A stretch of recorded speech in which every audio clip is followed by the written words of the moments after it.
gracias, bueno, por la presentación, muchísimas gracias y es todo un honor poder estar aquí, porque la verdad es algo importantísimo, sobre todo para intentar promover la cultura de ciberseguridad y sobre todo en estos casos temas de ciberdefensa. En mi caso, ¿yo de qué hablaré? Pues básicamente lo que se ha dicho antes, ¿no? Ciberdisuasión, si es posible, básicamente, porque llegaremos a la conclusión de que, bueno, que esto es una cosa más difícil de lo que parece, por no decir imposible. Incluso también en el ámbito físico también hemos visto que a veces la disuasión no funciona. Caso paradigmático ha sido el caso de Ucrania, simplificando bastante las cosas. Por lo tanto, ¿qué es lo que haremos un poco a grandes rasgos? Básicamente, la ponencia, ¿cómo la he planteado? Un poco analizando los elementos teóricos en la disuasión, es decir, qué es la disuasión a nivel general, a nivel teórico. Un poco después, analizando teóricamente los distintos elementos que hacen que exista disuasión o no. Después, evidentemente, la parte será de ya un poco de ciberdisuasión como tal, es decir, cómo se intenta practicar la ciberdisuasión, y después un elemento que es fundamental, sobre todo ahora, que seguro que les suena, porque ahora se ha puesto, bueno, desde hace años se puso de moda, ¿no? Pero sobre todo ahora con el caso de Ucrania, con el caso de China, por ejemplo, es lo de que el concepto de zona gris. Zona gris es una cosa que no es ni paz ni guerra y es donde aquí lo ciber, igual que los elementos informativos, las operaciones de información, es donde tiene el hábitat más o menos natural. Y después, si tenemos tiempo, hablaremos muy poquito de ciberdisuasión o no en el caso ucraniano. Pues a ver, empezando. Hay elementos que son, yo creo, que todos conocemos, tengamos, digamos, enfoques más técnicos, tengamos enfoques más legales, tengamos enfoques más politológicos, estas cosas son más o menos de sentido común. La disuasión, al final, ¿qué pretende? Pretende una cosa tan evidente como es evitar o desincentivar que un posible agresor altere el statu quo, es decir, que todo se quede igual. Esto es fácil de decir, pasa en todas las relaciones humanas, pero es bastante más difícil de hacer de lo que parece. A ustedes seguro que les suena muchísimos casos, no solo casos militares, en el día a día, el tema de multas, etcétera, etcétera, etcétera. Además, evidentemente, ¿esto cómo lo hacemos a nivel teórico? Modificando el cálculo de costes, beneficios y riesgos. Aquí ya metemos una variable que a veces no funciona realmente, que es la variable racional. Si yo altero un análisis de costes, beneficios y además riesgos, yo puedo disuadir. Todos sabemos que hay actores que no pueden ser disuadidos. Punto. Esto es una realidad. ¿Y esto cómo se intenta plantear? Influyendo sobre las percepciones. Hay un elemento racional, coste, beneficio, estas cosas que siempre nos han explicado en clase de dilemas de seguridad, juegos de suma cero, etcétera, etcétera, etcétera. Y después, sobre todo, jugar con percepciones. Jugar con percepciones es fácil de decir, pero también es muy difícil de hacer. Claro, ya veremos cuando hablemos de temas de percepciones, ya veremos realmente la dificultad. En teoría, la disuasión, ¿qué es lo que permite? Evidentemente, lo que tienen aquí en la presentación. Permite formalmente gestionar la competición política. Siempre en tiempo de paz, más o menos nos disuadimos. Estados, personas, sociedades, etcétera, etcétera, etcétera. Cuando la cosa va escalando, también la disuasión, ¿qué es lo que intenta hacer? Desincentivar que puedan instalar conflictos. Cuando hay un fallo de disuasión, simplificando mucho lo que he dicho antes, el caso de Ucrania, ¿qué se tiene que intentar hacer? Evitar o impedir o dificultar que una crisis que ya existe o un conflicto que ya existe vaya escalando verticalmente. Acuérdense, por ejemplo, si ustedes cogen los medios de comunicación, el mes pasado sobre todo, ¿qué era lo que teníamos? Bueno, el mes pasado y sobre todo en febrero. Debates sobre posibles escaladas nucleares, etcétera, etcétera, etcétera, y cómo se gestionaba vía comunicando las cosas, diciendo que cualquier cosa podría tener efectos indeseados, etcétera, etcétera, etcétera. Y esto también en el ámbito ciber, en teoría, también existe. Además, este ejercicio de influencia, más racional o menos racional, ¿cómo se consigue? Piensen que esto, en teoría, funciona muy bien, pero en la práctica es muy difícil. Uno, el disuadido tiene que percibir que el disuasor cumplirá con la amenaza. Ya veremos que esto se vincula con la credibilidad de la amenaza. yo tengo que demostrar que, uno, lo haré, y dos, que estoy dispuesto a hacerlo. Y esto aquí hay elementos políticos, elementos sociales, etcétera, etcétera, etcétera. Después, el disuasor tiene que tener el apoyo social para cumplir esta amenaza. Esto aquí ya vienen cosas un poco más difíciles. Después, la respuesta en teoría tiene que ser proporcionada. A veces disuade siendo completamente desproporcionado. Pero a veces, por ejemplo, si les gusta el tema histórico, acuérdense, por ejemplo, cuando había disuasión nuclear, los inicios de la disuasión nuclear, se planteaba una cosa que era la represalia masiva. No disuadía.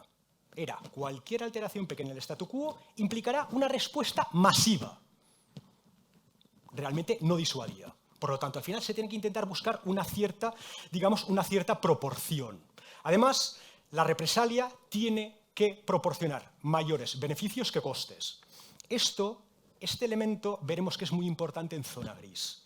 ¿Por qué? Porque precisamente estas cosas de que están entre la paz y la guerra, el malo, entre comillas, juega con estas cosas, con una cosa que se llaman los puntos de Schelling. Cuando yo tengo más miedo a escalar porque el otro me hará más daño, por lo tanto yo me quedo con unos hechos consumados que no me gustan.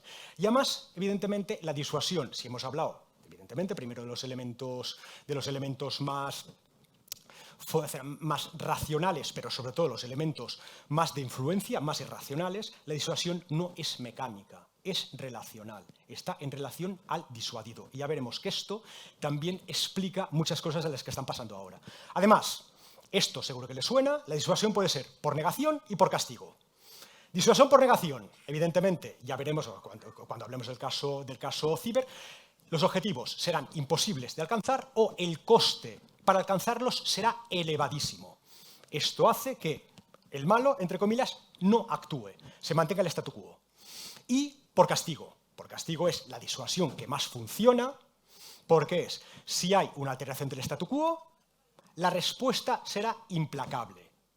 Le impondré los costes máximos posibles, con más o menos proporcionalidad, pero impondré costes.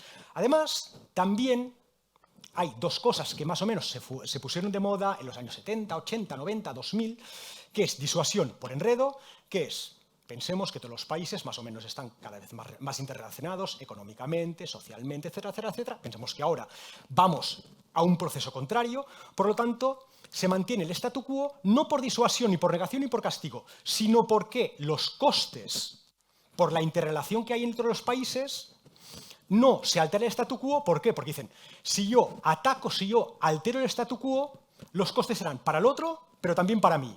Además, también hay otra cosa que es, a veces, esta disuasión por enredo es por autopercepciones fallidas del otro. Yo percibo que el otro o responderá de una manera o no responderá de una manera, o que yo tengo menos capacidades que el otro, etcétera, etcétera, etcétera. Por lo tanto, lo más racional es mantener el statu quo. Racionalidad. Acuérdense que también les he dicho que hay casos donde esto no funciona. Además, también, y cada vez lo tenemos menos, y en lo ciber yo creo que no lo tenemos, por normas y tabúes. Esto, piensen por ejemplo en el caso nuclear. Tabú nuclear es evidente. Cruzar el umbral nuclear sería algo brutal. Fíjense lo que hemos visto con el caso de Ucrania, el debate sobre empleo de armas nucleares tácticas, etcétera, etcétera, etcétera, bien sea para señalar o lo que sea, y de momento todo esto se ha quedado parado. Y parece que ahora estamos desescalando. Perfecto. Y esto es un tabú, el tabú nuclear. También puede haber disuasión por normas. Normas internacionales, regímenes internacionales, que lo que hacen que es impedir o dificultar que, porque yo que soy un país que quiero estar en el ámbito internacional, en la comunidad de estados internacional, pues yo no hago ciertas cosas. ¿Por qué? Porque los otros me criticarán, los otros me marginarán, etcétera, etcétera, etcétera. Pensemos que ahora, a día de hoy, esto cada vez se aplica menos. ¿Por qué? Si ustedes ven las noticias, vamos cada vez más a una llamada competición entre potencias. Hay potencias que son revisionistas, que no les gusta el statu quo, el mundo internacional liberal, por lo tanto intentan cambiarlo o adaptarlo o amoldarlo a sus intereses y preferencias. Por eso, lo que veremos casi en lo último, esto de zona gris, pasarme un poco las normas por el arco del triunfo. Continuamos. La disuasión tiene tres componentes básicos. La suma de las tres componentes es lo que genera disuasión. Si falla alguno de los componentes, no tenemos disuasión. Algunos son fáciles o simples, otros son difíciles. El primero, capacidad. Si yo no tengo capacidad, yo no disuadiré. ¿Por qué? Uno, disuasión por negación. Si a mí me pueden atacar por todos los sitios, pues no, pues yo no disuado. Y si yo no tengo capacidad de respuesta, pues yo tampoco disuado. Por lo tanto, la capacidad es un elemento fundamental. Pero claro, capacidad sin voluntad de utilizar la fuerza tampoco nos sirve para nada. Si no hay voluntad para utilizar las herramientas, tampoco disuades. Y un elemento importante, muy importante, y esto se vio en el caso convencional, en el caso nuclear y en el caso ciber, es muy difícil de comunicar, es la comunicación. Exponer claramente la amenaza. Si usted hace esto, yo haré lo otro. Estableciendo ¿qué? Líneas rojas. Las líneas rojas han ido muy bien a lo largo de la historia, ahora cada vez más son más difíciles. Porque piensen que al final, ya lo veremos después cuando hablemos de zona gris. Además, a la hora de comunicar, hay muchas formas de comunicar. Lo normal como es, políticas declarativas, cuando vemos estas estrategias nacionales de seguridad, estrategias de defensa, etcétera, etcétera, etcétera, aparte del elemento declarativo de qué es lo que haré, de fines, medios y modos, etcétera, etcétera, etcétera, también hay, si hay una alteración de esto, yo utilizaré estas herramientas, etcétera, etcétera, etcétera. Esto es la base. También, ¿cómo puedo comunicar? Con declaraciones políticas. ¿Cómo puedo comunicar? También se comunica, y esto es una cosa tradicional, y esto, por ejemplo, lo vimos antes de la invasión de Ucrania, desplegando fuerzas, haciendo ejercicios nucleares, cosas que se ven, cosas que se perciben. Eso en teoría está muy bien. En la práctica les puedo decir algo que hemos visto a lo largo de la historia. Para que funcione la comunicación, el emisor y el receptor tienen que entender, el emisor tiene que querer decir una cosa y el receptor entenderla. Esto no funciona. Es muy difícil que el que tiene que ser disuadido no entienda lo que el otro quiere plantear. Piensen esto en el ámbito ciber. ¿Es dificilísimo? No. Imposible no, porque no hay nada imposible, pero es algo muy difícil. Con las cosas que se tocan es difícil.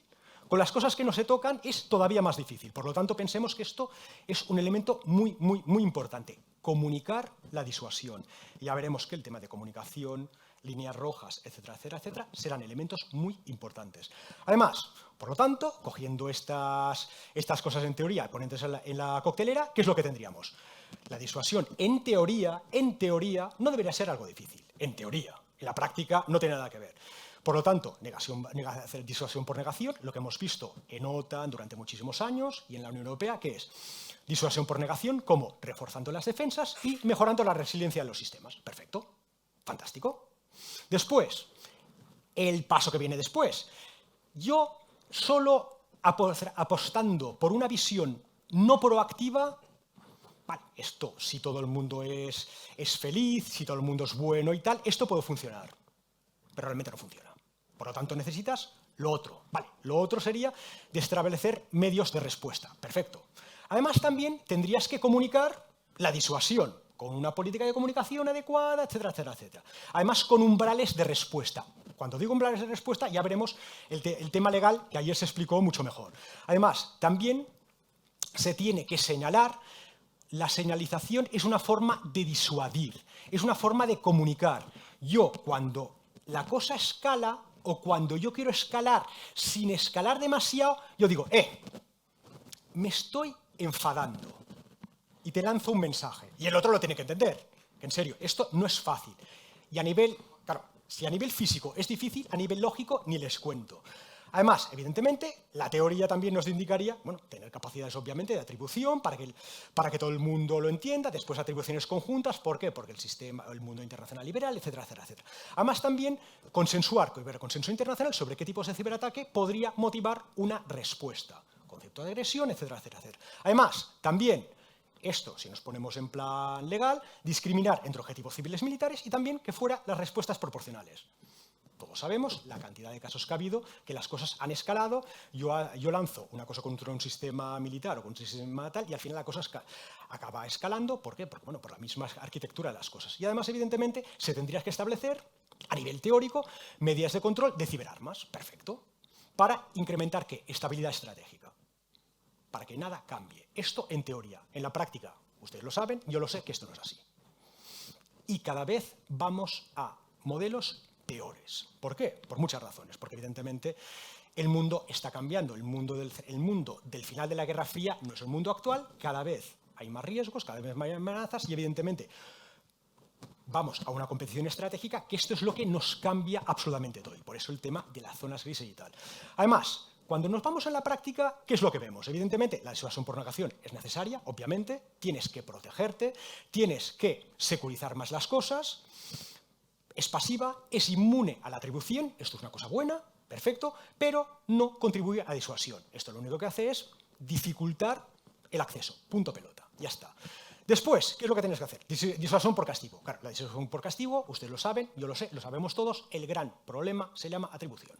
Ya está, es el gran problema de siempre, en cosas normales y en zonas grises. Claro, cuando vamos por disuasión por atribución, a nivel teórico, ¿qué es lo que tenemos? La víctima tiene que tener información fiable del atacante. ¿Y por qué tiene que ser fiable? Para evitar escaladas. Porque evidentemente, si la víctima atribuye erróneamente, esto puede escalar innecesariamente. Por lo tanto, una información fiable, vale, para evitar escaladas. Esto difícil. Además, en muchísimos casos, una atribución pública es a veces el punto, el trigger point, para que motive un conflicto.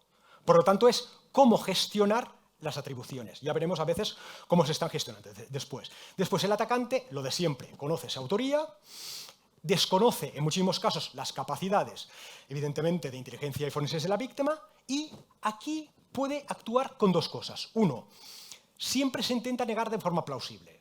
Los juristas nos dicen, hombre, esto es muy difícil, tal, por múltiples cosas. El malo siempre intentará, nunca, no se puede decir nunca ni siempre, pero generalmente dirá, no, yo no he sido responsable. Ya después veremos el tema de debilitar la diligencia y tal. Pero él negará de forma plausible las cosas, ¿vale? Si no ataca ciertos asuntos, se mantiene eso en esta zona gris, que ya veremos después, no pasa nada. Además, también en muchísimos casos, vinculado con esto, hay engaño creíble. Yo, el malo, engaño de forma más o menos creíble a la víctima. Y la víctima, evidentemente, no puede responder. Por lo tanto, disuasión por negación, disuasión por castigo, poca. Además, evidentemente, hay otro caso que a veces, y esto es importante a tener en cuenta, lanzar un ataque o una cosa, decir de un perfil relativamente bajo para señalar, para decir, yo tengo la capacidad, como usted me haga ciertas cosas, prepárese que yo le escalo. Porque el tema es que yo siempre tenga la capacidad de escalada. Esto es una cosa lógica de disuasión y tal, pero esto es importante tenerlo en cuenta. Además, también la atribución técnica, ustedes lo saben igual que yo, es posible en muchísimos casos, pero es lenta. Para ejercer la disuasión por castigo no puedes esperar 3 meses, 4 meses, 5 meses, 1 año para responder. Tiene que ser una respuesta rápida, claro. Si en el ámbito físico te lanzan un misilazo, pues evidentemente eso es responsabilidad de tal y cual, y al final yo respondo de forma proporcionada, etcétera, etcétera, etcétera. Claro, con un ciberataque tú no puedes esperar mucho. Por lo tanto, aquí vienen los problemas. ¿Posibles soluciones? Pues posibles soluciones, como se hace en muchísimos casos. Uno, atribución circunstancial, por contexto. Atribución externa, pensemos, caso paradigmático, el caso de APT1, 2013, acuérdense, Estados Unidos no podía políticamente atribuir el ciberespionaje chino durante muchísimos años. Cuando te viene una empresa externa y tal, todos respirando tranquilos, porque acuérdense, en Estados Unidos, para hablar de China, no se hablaba de China, sino que era el innombrable, era Lord Voldemort. No hablábamos, ahora sí que ya se habla de China directamente para muchas cosas, igual que se habla de Rusia, pero antes no. Por lo tanto, atribución externa. Y pensemos que en muchísimos casos, por ejemplo, en el caso de Ucrania, lo hemos visto con muchísimos informes, por ejemplo, los informes de Microsoft, que son muy buenos y dicen, Rusia hace esto, etcétera, etcétera, etcétera, aparte de la inteligencia que proporciona Estados Unidos, la inteligencia que proporciona Reino Unido y tal, pública, etcétera, etcétera, etcétera. También, evidentemente, se puede hacer pura y simple atribución geopolítica. Mire, si este actor tiene estos intereses, tiene estos problemas, estas cosas, por lo tanto, es muy probable que este sea el actor responsable de las cosas. Vale. Aquí tenemos problemas, credibilidad de fuente, ¿vale?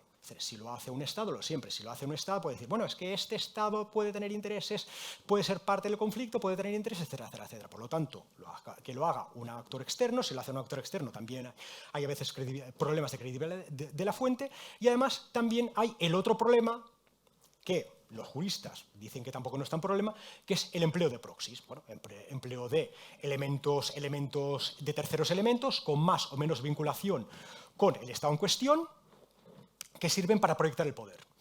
Claro, esto a nivel práctico, a veces aparte de los problemas de atribución y de los problemas de disuasión, hay un problema práctico, que es que los proxies al final acaban teniendo vida propia. Por lo tanto, no están completamente alineados con el interés del propio Estado. Pero bueno, esto ya son cosas que no nos afectan. Además, la atribución, también, cualquier atribución requiere una respuesta. Si yo atribuyo, yo tengo que responder. ¿Por qué? Si nos vamos a lo que hemos dicho inicialmente, te corre la disuasión. Por una razón muy simple. Hemos dicho que la disuasión era credibilidad, capacidad y comunicación. Si yo establezco unas líneas rojas y se han cruzado, y además yo atribuyo responsabilidad y no contesto, esto es un error. ¿Por qué? Porque tu credibilidad queda completamente en entredicho. Por lo tanto, esto es un elemento importante. Y después, evidentemente, vendrían los elementos legales, que ya se han comentado antes y que tienen cada vez menor recorrido. Y después, una posible solución. ¿Se me escucha bien? A ver.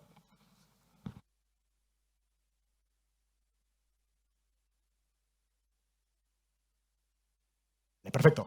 Pues muchas gracias. Y después, evidentemente, la atribución conjunta pues puede ser una solución de compromiso. ¿Por qué? Porque por una cosa que puede parecer una tontería, pero es muy importante. Delego y comparto responsabilidades. Un país simple no lo hace que muchos otros países compartan esta atribución. Por lo tanto, lo que se hace que es, pues básicamente, bueno, si hay una posible respuesta, es una respuesta compartida. Si hay una respuesta del otro, también será compartida. Por lo tanto, como mínimo, comparto un poco, digamos, el problema de la atribución y de la respuesta. Claro, de asuntos legales, no entraré en asuntos legales, acordemos que aquí hay muchísimos elementos, sobre todo el asunto del artículo 51, el concepto de agresión, que es una agresión armada. Aquí los juristas, ayer se explicó perfectamente los problemas que hay con el concepto de agresión. En el ámbito físico es perfectamente claro, en el ámbito ciber pues genera muchísimos más problemas, se están planteando muchísimas posibles respuestas. Evidentemente, ciertos ataques de gran perfil, evidentemente, serían una agresión armada. Evidentemente, un ciber Pearl Harbor sería una agresión armada, pero claro, pero es que ya cuando hay un ciber Pearl Harbor ya no hay nada que valga, ya es una zona negra clarísimamente. Después, evidentemente, ya veremos el tema de diligencia de vida, etcétera, etcétera, etcétera. Después, el manual de Tallinn sí que se han hecho bastantes cosas sobre el tema de atribución, sobre la responsabilidad del Estado, sobre si actores con vinculación del Estado, actores estatales, etcétera, actores que hay algún tipo de relación con el Estado, el Estado es el responsable, pero, bueno, esto está muy bien, pero queda muchísimo por hacer. Además, acuérdense, una cosa que ayer se lo dijeron clarísimamente, el manual de Tallinn no es fuente de derecho, es una cosa que, bueno, está muy bien, es un trabajo académico, es un trabajo que puede servir mucho, pero muchos países esto lo aplican o no lo aplican. Es decir, esto lo pensamos, claro, los países liberales y tal solo aplican y tal, diligencia de vida, etcétera, etcétera, etcétera, pero muchísimos otros países esto se lo pasan por el arco del triunfo. Además, si el Estado reconoce su autoría, evidentemente, ¿cuál es la realidad? En muchísimos casos volvemos otra vez a lo de siempre. Negación plausible. Los actores de Estado, muchísimas cosas negan de forma plausible su responsabilidad. Por lo tanto, aquí no hay respuesta. Si hay acciones bajo el control del Estado, también les dijeron ayer que es la doctrina de control efectivo, doctrina de control general, que no nos interesa más de la cuenta, y sobre todo el tema de la diligencia de vida. Evidentemente, cualquier cosa que pasa dentro de un propio Estado, el Estado formalmente es responsable y tendría que velar por que no pasara esto. Bueno, ustedes saben, yo lo sé y lo sabemos todos, que hay muchísimos Estados que hacen oídos sordos a ciertas cosas cuando no promocionan directamente ciertas cosas. Esto pasa, ha pasado y continúa pasando. Y todavía pasará completamente más. Vale, hemos atribuido. Perfecto. Esto ya es difícil, pero ahora pensemos que hemos atribuido. Por lo tanto, la disuasión por negación es imposible, la disuasión por negación sirve para lo que sirve y ahora vamos a responder. Perfecto. La disuasión por negación es la única que nos permite mantener esta lógica de disuasión, imponer costes sobre el adversario. Tenemos los problemas que hemos dicho antes. Uno, no hay una definición concreta o consensuada sobre qué tipo de ataque, de qué tipo de ciberataque podría motivar el uso de la fuerza. Artículo 51 de las Naciones Unidas, esto está muy bien, que sí que si fuera una cosa muy grande y tal, sí que tendría respuestas, pero la mayoría de las cosas no llegan a esto. Por ejemplo, abriendo paréntesis, piensen por ejemplo en la OTAN, que es lo que ha planteado siempre, hará las cosas caso por caso. ¿Por qué? Porque evidentemente esto también se vincula con esto que he dicho antes de las líneas rojas, que ya lo veremos después, pero no nos preocupemos por ahora. Además, al final, cuando pensamos sobre todo en el tema de qué podría ser un ciberataque o qué podría ser una agresión armada en el caso ciber, sobre todo se piensa, en una cosa que veremos después, que sobre todo los efectos y no en los vectores utilizados. Es un elemento también siempre a tener en cuenta. Además, vinculado con esto es el umbral de respuesta. Cada país tiene umbrales de respuesta distintos, por múltiples razones. Por lo tanto, esto también dificulta en muchísimos casos que haya una visión común de las cosas. Y evidentemente, cuando ya se cruza cierto umbral, es que ya no hay discusión posible. Es artículo 51 y evidentemente ya sería guerra de verdad. Después, evidentemente, la disuasión por castigo, lo que hemos dicho antes, requiere comunicar la credibilidad. Líneas rojas, otra vez. Las líneas rojas son muy buenas para cosas, pero son muy malas para otras. Y esto lo veremos después. Después, evidentemente, si yo señalo que yo estoy descontento, tiene que ser una señalización visible, pero que no escale. ¿Esto cómo lo hacemos a nivel ciber? A nivel físico, yo puedo señalar como desplegando fuerzas, haciendo ejercicios masivos, lanzando algún misilazo sobre el mar, etcétera, etcétera, etcétera. Y en lo ciber, esto es más difícil. ¿Por qué? Porque yo si entro en las redes del otro y tal, el otro seguro que lo que pensará, porque es lo más racional, es en lo peor de todo. Por lo tanto, es a ver cómo lo haces. Y después, evidentemente, también se tienen que intentar minimizar los daños colaterales y mantener o evitar escaladas indeseadas. Y esto pensemos que es muy difícil. Es muy, muy, muy difícil. Claro, por ejemplo, cogemos el caso estadounidense y lo tienen más o menos claro. Bueno, hay la zona verde, más o menos amarilla, naranja, ya tal, y llegamos al caso rojo, que sí que sería ya umbral del conflicto. Si ya son cosas importantes, ya sería conflicto y evidentemente ya entraría otra lógica. La lógica del artículo 51, respuesta, etcétera, etcétera, etcétera. Pero una de las cosas que veremos es ¿y qué pasa en todo lo que está por debajo del rojo? Este es el problema. Realmente el problema que tenemos es lo que está por debajo del rojo. Además, claro, si nosotros, cuando pensamos en disuasión, el gran problema es que siempre hemos pensado en disuasión convencional, pero sobre todo nuclear. A nivel teórico, los mayores teóricos pensaban sobre todo en disuasión nuclear. La disuasión nuclear, no digo que sea fácil, porque no lo es, pero bueno, es más fácilmente comprensible. Pero es que en el nivel ciber estamos todos en pañales. Realmente hay mucho debate, ha habido mucho debate científico, académico, técnico y tal. No se ha llegado a ninguna conclusión. ¿Por qué? Porque al final, ¿qué es lo que hacemos? ¿Cómo ejecutamos la amenaza? Aparte de todo lo que hemos dicho antes, ¿cómo ejecutamos la amenaza? Los temas legales. Los temas legales, lo saben ustedes, lo sé yo. Que bueno, sí, está muy bien lo que hay, está muy bien lo que se está diciendo tal y cual.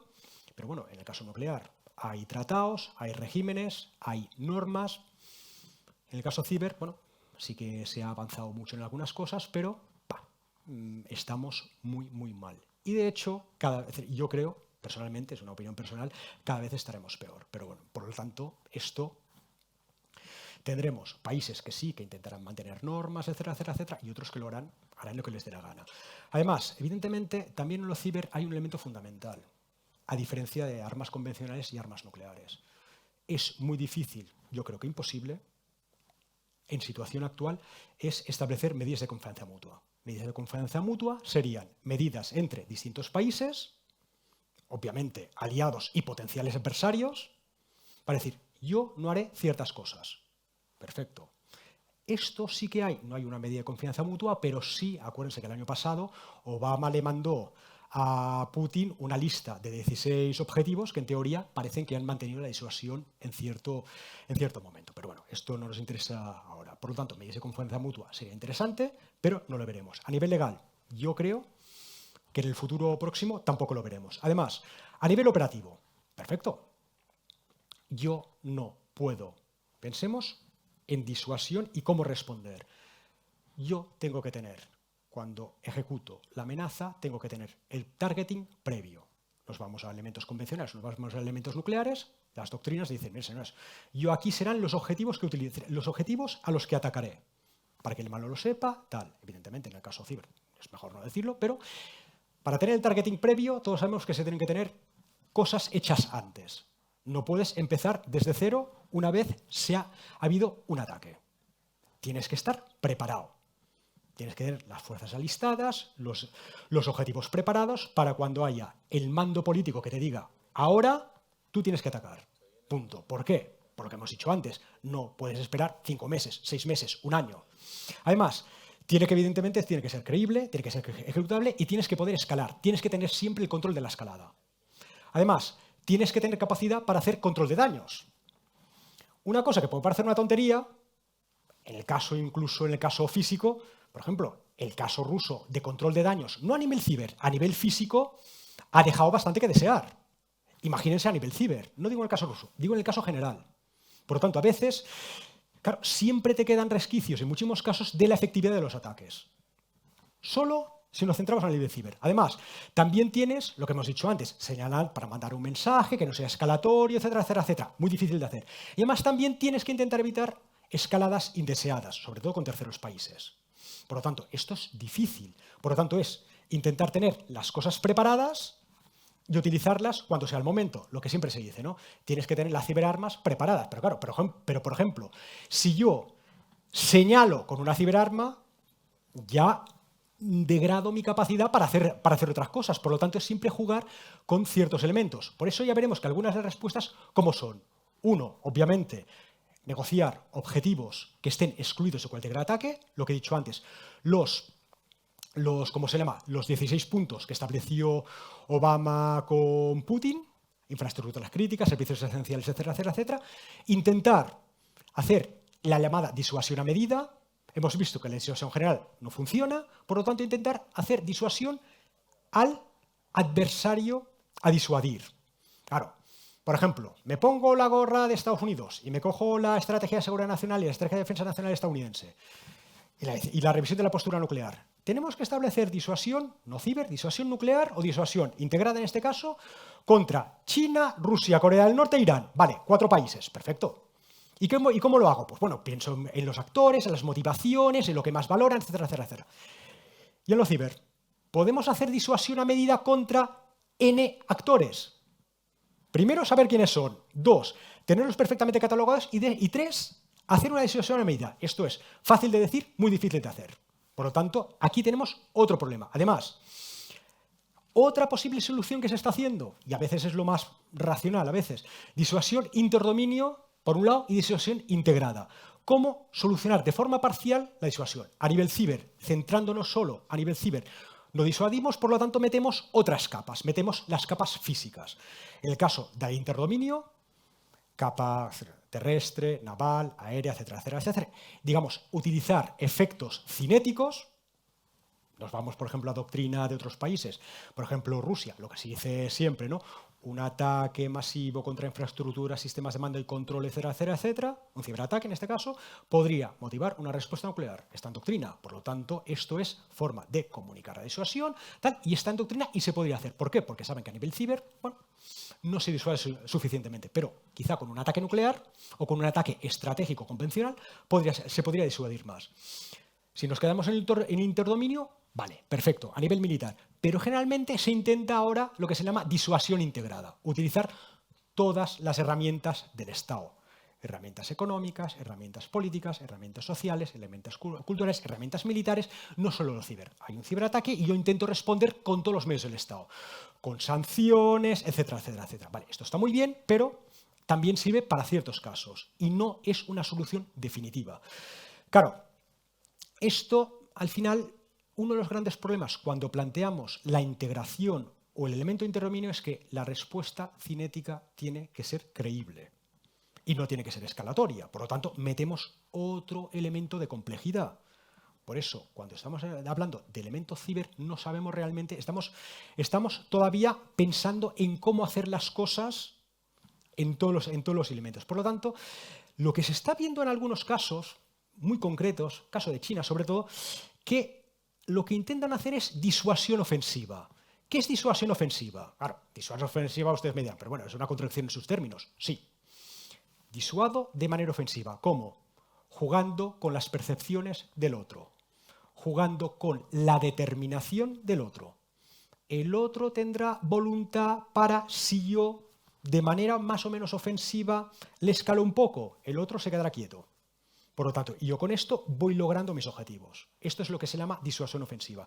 Yo utilizo, evidentemente, ciber y utilizo otros elementos, pero en este caso, el ciber funciona bastante bien. Pero claro, esto evidentemente, a ver, esto lo pueden hacer ciertos sistemas políticos. Otros sistemas políticos, evidentemente, dentro de marcos de competición más o menos normal, no se pueden hacer. Además, evidentemente, la negación y la resiliencia son necesarias, pero se tiene que ser proactivo. Lo hemos visto. Marco OTAN durante muchísimos años, disuasión por negación, disuasión por, o digamos, incrementar la resiliencia, y esto no ha evitado que se mantuvieran ciberataques, ataques, operaciones de información, millones de cosas, no se ha disuadido con esto. Es muy importante proteger, pero es necesario ser más proactivo. Por lo tanto, que es a lo que se va y es a lo que se tiene que ir, y es a lo que todos los países en mayor o menor medida van, a defensa activa, para intentar, obviamente, lo de siempre, ¿no? De detectar al atacante tan pronto como sea posible, engañarle, retrasarle, etcétera, etcétera, y comunicar su responsabilidad. No se puede ser reactivo, se tiene que ser proactivo, y la defensa activa es fundamental. Esto, evidentemente, muchísimos digamos, países, esto toca un poco con los ordenamientos jurídicos, pero es a lo que se tiene que ir. Además, también se tiene que plantear la disuasión activa. ¿Por qué? Porque es necesario a veces plantear respuestas inaceptables para el adversario. Y esto implica, 1, integrar medios, 2, coordinar los medios. Yo, quizá a nivel ciber no puedo responder, pero respondo eso, con sanciones, con tal, a veces disuaden poco, pero bueno, pero como mínimo es intentar jugar con todas las herramientas del Estado que tienes. Y después, evidentemente, también a veces intentar señalar. Pero claro, intentar señalar implica meterte, digamos, en la cocina del otro para decir, yo tengo esta capacidad y como usted continúa haciendo ciertas cosas, yo le escalo. ¿Por qué? Porque el objetivo es siempre yo tener el control de la escalada. Y evidentemente, una cosa que puede parecer una estupidez, pero es importante, la disuasión puede fallar. La disuasión falla, la disuasión ha fallado muchas veces. Caso paradigmático, caso de Ucrania. ¿Por qué tenemos guerra en Ucrania? Porque la disuasión ha fallado. Punto. Y si la disuasión falla, tienes que estar preparado para responder. ¿Qué es lo que sabemos de momento? Bueno, si hubiera un Pearl Harbor cibernético, acuérdense que todos los debates que había en el caso de la guerra de Ucrania, tal y cual, que posiblemente habría un Pearl Harbor cibernético, eran los grandes debates que había, no lo ha habido. Quizá ha habido disuasión por parte de muchos actores, los 16 puntos famosos, pero esto puede pasar. Si hay una cosa de estas, mal vamos, porque ya te degradan las capacidades convencionales. Y esto es un problema. Es un problema muy, muy, muy grave. Además, evidentemente, porque nunca a veces la gente piensa, o por ejemplo, sobre todo la gente más técnica, a veces piensa que solo nos movemos en el ámbito ciber. No, es decir, cuando pensamos a nivel militar, todo está perfectamente integrado. Y las ciberoperaciones no actuarían nunca aisladas. El almirante ayer lo dijo clarísimamente.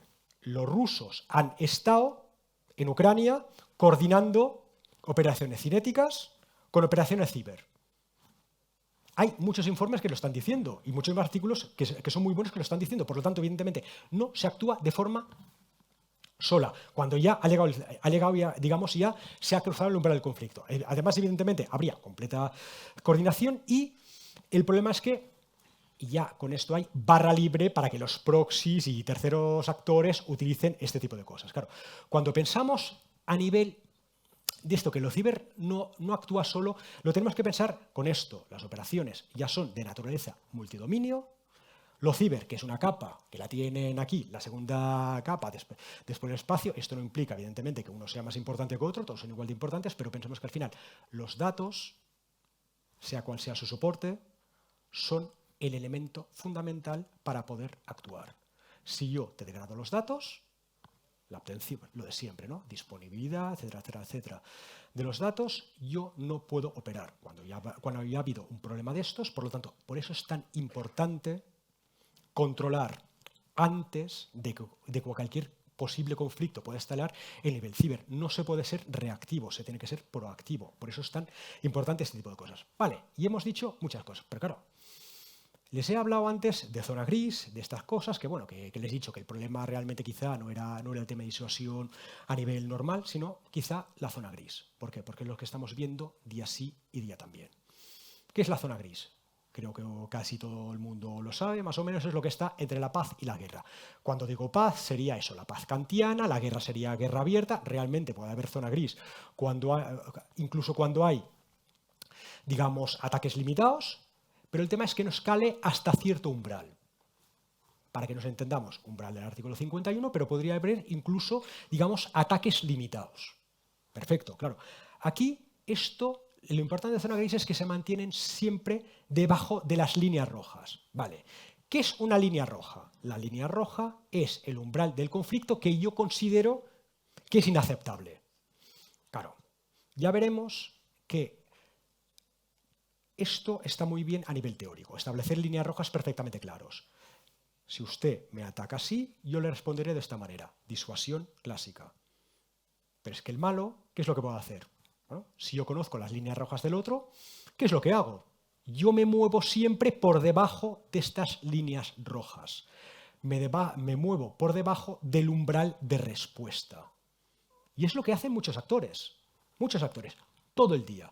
Por lo tanto, evidentemente, estas zonas grises combinan una cosa que se llama eso, las tácticas de salami, es cortando cosas pequeñitas que yo considero que son poco importantes. Dice, es que esto es un objetivo secundario y tal. Bueno, pues yo no respondo, ¿por qué? Porque no es importante tal, yo no te escalo, no te tal, no pasa nada. Hechos consumados, una actuación muy rápido tal, cambio el statu quo y ahora ya usted se la tiene que envainar. ¿Y por qué se la tiene que envainar? Precisamente por la coerción. Porque evidentemente la zona gris siempre funciona con capacidad de coerción. El malo siempre tiene que tener la capacidad de escalada. Por eso el tema de disuasión, escalada, comunicación, etcétera, etcétera, etcétera, son tan importantes. Y en zona gris son prácticamente imposibles. Por eso el malo o los malos, cuando actúan siempre dentro de este umbral, es muy difícil. Además, aquí estas zonas grises, lo que hemos dicho, que actúan siempre por debajo del umbral del conflicto, siempre se intentan mover, digamos, con objetivos secundarios, nunca que sean, digamos, elementos considerados como vitales por el Estado en cuestión, por la víctima en cuestión.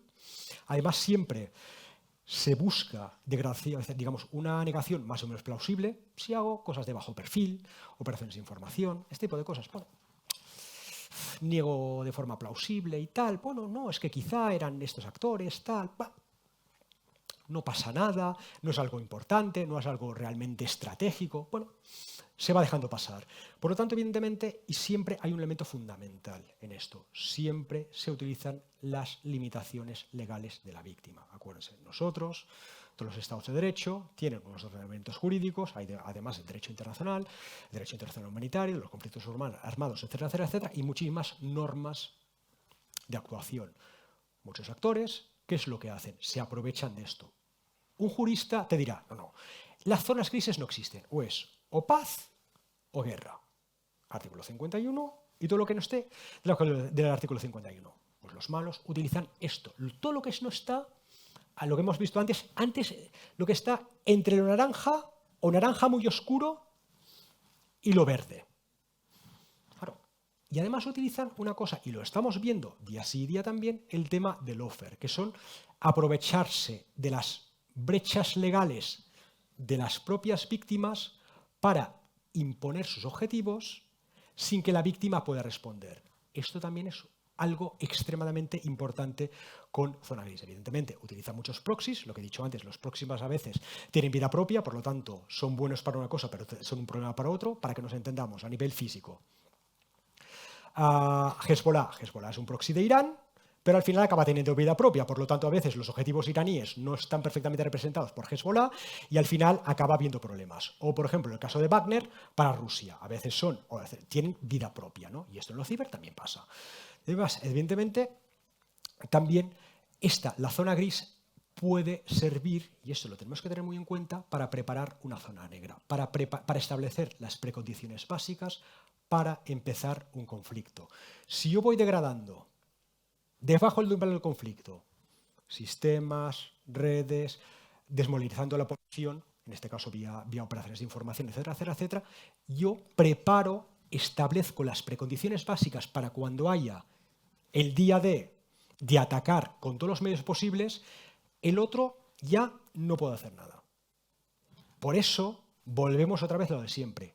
Es necesario plantear enfoques mucho más proactivos a las cosas. No se puede ser reactivo. ¿Por qué? Porque te puedes quedar en zona gris y aquí tú no puedes responder, porque si establezco líneas rojas, pues el otro actúa por debajo de las líneas rojas, por lo tanto degrada mi disuasión, degrada mi comunicación. Si yo utilizo la zona gris para preparar la zona negra y yo no respondo, pues también ya cuando hay una zona negra ya he perdido en el minuto 1, por lo tanto, a ver cómo lo haces. Por eso que al final tenemos que tener en cuenta este tipo de cosas. No hay solución buena para ningún caso. Lo que se está planteando, sobre todo a nivel teórico, a nivel doctrinal, que es parte baja, en las operaciones, sobre todo ciberinformativas en zona gris, en la parte más baja, en el verde, amarillo, pues ¿qué sería? Bueno, lo único que se puede hacer es disuasión por negación. Intentar defenderse e intentar incrementar la resiliencia. ¿Por qué? Porque no sirve para nada, no puedes disuadir. Lo máximo es negación.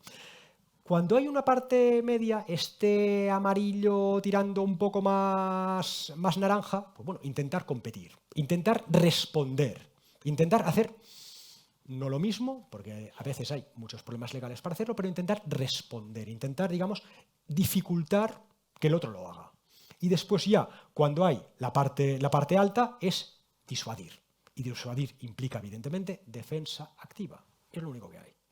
Y evidentemente, defensa activa, señalar y ya directamente prepararse para tener la capacidad de escalada. Evidentemente, también una de las cosas que se está viendo a nivel teórico y a nivel de grupos de trabajo es que es necesario flexibilizar los marcos normativos.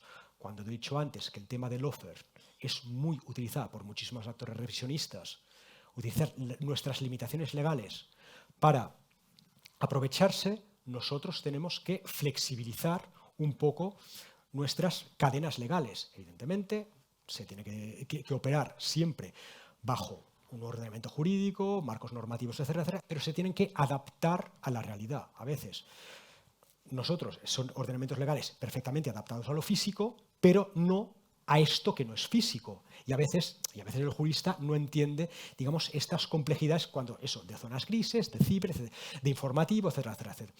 Además, evidentemente, también tienes que integrar identificación y capacidad de respuesta. Se tiene que ser mucho más flexible. Y flexible es el minuto 1. Y después, el otro gran problema de zona gris. Hasta ahora les he dicho líneas rojas, líneas rojas, líneas rojas. Es que quizá lo bueno es ser ambiguo. ¿Por qué? Si yo establezco una línea roja, lo tradicional de la disuasión es, si usted hace esto, yo respondo con esto. Por lo tanto, zona gris, todo lo que no esté dentro de esto, dentro de esta línea roja, yo lo utilizo. Y el otro no sabe responder. Por lo tanto, al final, ¿qué a veces que es lo mejor? Ser ambiguo. Yo no digo las cosas, yo mantengo una cierta ambigüedad estratégica y yo con esto creo que puedo disuadir más. Claro, pero esto yo cómo comunico las cosas. Aquí vienen los otros problemas. Pero quizá lo mejor es ser ambiguo entre los casos. Usted me hace las cosas, yo no se lo digo, yo no le comunico cuáles serán mis líneas rojas, mis cosas que ya me obligan al conflicto y a intentar pensar en cómo yo disuado. Por lo tanto, estos es un poco los grandes elementos. Ya a nivel de conclusión, pues básicamente podríamos decir muchas cosas. La disuasión. ¿Es posible ciberdisuasión de forma, única? No. La disuasión se tiene que integrar con la otra disuasión. Por lo tanto, se tiene que jugar con todos los elementos del Estado y, evidentemente, con los otros instrumentos militares. Esto es fundamental. Disuadir por pasiva y por activa, es decir, por negación, y por castigo de forma solo exclusivamente ciber no es la solución. Por lo tanto, se tiene que integrar dentro de los mecanismos de disuasión general. Después, la disuasión, evidentemente, requiere los 3 elementos: capacidad y voluntad. Y el problema o la variable independiente es siempre la comunicación. ¿Y cómo comunicamos? Sinceramente, nadie lo sabe. Nadie realmente lo sabe para que se mantenga eso, para que no se mantengan escalas, etcétera, etcétera. Evidentemente, las ciberoperaciones pueden servir para señalar. Lo que antes les decía que, bueno, mantener la negación plausible, esto es importante, porque si los otros actúan en zona gris, tú también a veces tienes que jugar con estos elementos. Tienes que señalizar. El problema es cómo escalas o cómo no escalas. Pero es importante señalizar, que el otro sepa que tú estás determinado a escalar legando el caso. A nivel ciber y a nivel de otras cosas. También, evidentemente, otro elemento, lo ciber junto con lo informativo, las operaciones de información, desinformación, este tipo de cosas que hemos visto tantas veces, es vital en zona gris. Y es necesario adaptar los instrumentos técnicos, legales, normativos, políticos, etcétera, etcétera, etcétera, también para competir en zona gris, que es un ámbito de competición que lo tenemos cada vez más. Además, si queremos tener libertad de acción, tenemos que ser proactivos. No se puede ser reactivo. La reactividad puede estar muy bien en muchas cosas. Estaba muy bien, por ejemplo, en los años 90, 2000 y tal, cuando había eso, un orden internacional basado en reglas, etcétera, etcétera, etcétera. Pero ahora que vamos cada vez más a una mayor competición, se tiene que ser proactivo. Ser reactivo es un problema y esto nos lleva a muchos más problemas. Además, evidentemente, tenemos que combinar disuasión por negación. Es necesario proteger las cosas, es necesario incrementar ¿cómo se llama? La resiliencia, pero también es necesario mejorar la disuasión activa, la defensa activa, y necesario también o fundamental tener capacidades reales para, digamos, disuadir por castigo. Después, como pasa con las guerras, no puedes ir solo. Intenta atribuir de la forma más colectiva posible. ¿Una lección aprendida de la guerra de Ucrania? Bueno, lección evidente desde siempre. No te vayas a la guerra sola. Rusia se fue a la guerra, entre comillas, sola, con pocos países, y esto ha tenido problemas políticos, problemas estratégicos. Intenta atribuir con los máximos actores posibles. ¿Por qué? Porque también así, ¿qué es lo que haces? Digamos, diluyes un poco la responsabilidad. ¿Cuál es el problema? Bueno, evidentemente el problema es los costes de transacción, poner de acuerdo a muchísima gente, todos sabemos que no es fácil, pero como mínimo también eso, la responsabilidad se diluye un poco. Y evidentemente la disuasión tenemos que tenerlo siempre en cuenta. La disuasión puede fallar y podemos ir a conflicto. Y esto es algo que tenemos que tener en cuenta. Los conflictos existen, las guerras existen y puede haber guerras en un futuro. Y evidentemente a nivel ciber puede que haya conflictos abiertos perfectamente coordinados con el elemento, digamos, militar cinético.